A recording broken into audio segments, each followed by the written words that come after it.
Sometimes, God doesn't speak in words. He doesn't shake the heavens or send lightning.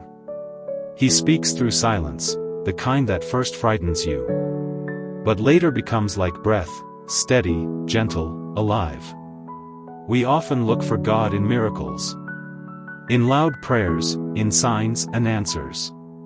But what if He's right beside us, simply quiet?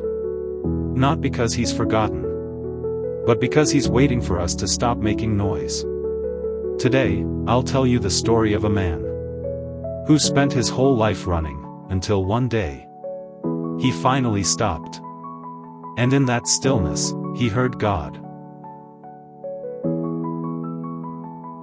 On the outskirts of a large city, where the roads hummed at night and the streetlights glowed, lived a man named Andrew. He was a city bus driver.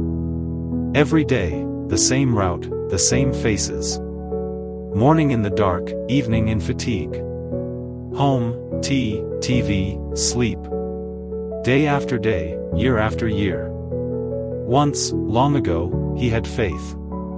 As a boy, his mother used to take him to church, where the air smelled of incense and warm wax. He loved watching how sunlight danced across the icons. Back then, he felt that God was close. But as the years went by, faith slowly faded into routine. When his wife passed away, the last spark of hope went out with her.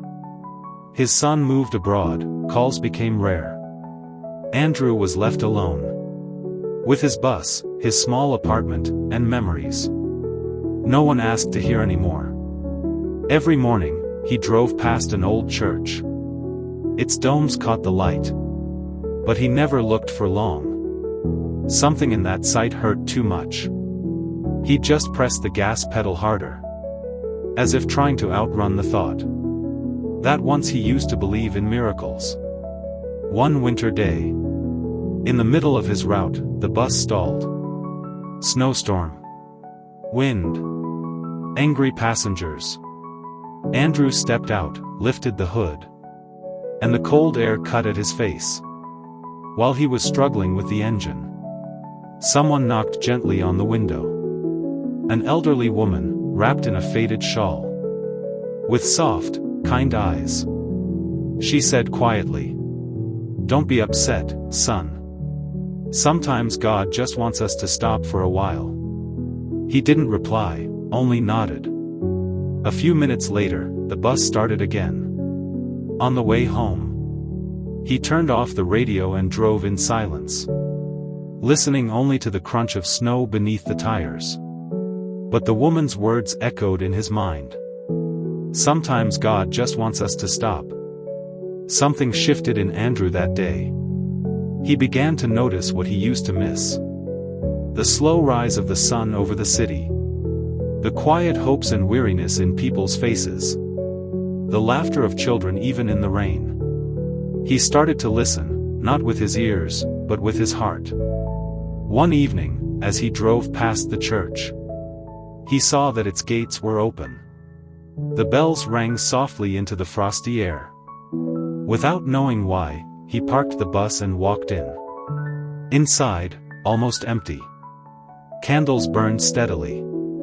The air was warm, smelling of wood and wax. He sat in the last row. At first, the silence felt strange, uncomfortable. He didn't know what to think, what to say.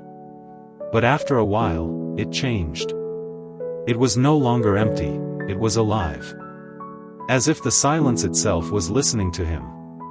He whispered, "Lord, if you're near, help me hear you."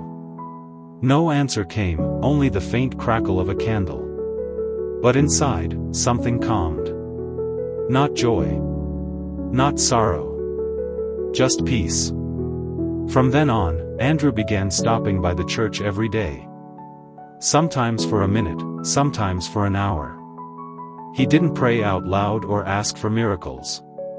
He just sat and listened. To the air, the light, the footsteps, the silence. And one day he understood. God doesn't only speak in words. He speaks within you. That spring, he saw the old woman again. Sitting by the church gates, feeding the birds. "Well," she smiled. "Have you learned to listen?" "I think so," Andrew said. "And what did you hear?" He paused, then replied. "That God doesn't shout. He whispers. It's just that we live too loud." She nodded softly. "Then keep listening. His whisper never ends." Months passed. Andrew changed. He still drove the same route. But now each morning began with a silent prayer. He started noticing what lived inside people: pain, fear, hope. Sometimes he just smiled, helped with a bag, waited a little longer at a stop. And he saw, people's eyes changed. It was as if, through small acts of kindness, God was quietly saying, "Here I am. I'm near." At sunset, when the church domes glowed with golden light, Andrew would sit by his window and listen to the city. And sometimes, in that deep stillness, he almost heard it. Not a sound, but a presence. As if someone whispered gently in his heart, "Thank you for stopping." We often look for God in loud events. In miracles, answers, dramatic change. But God rarely speaks loudly. He doesn't shout over the storm.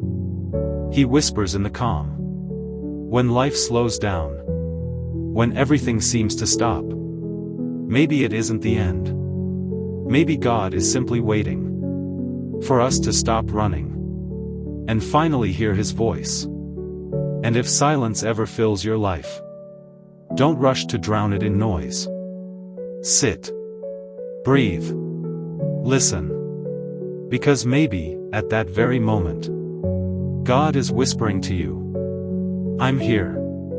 Just listen."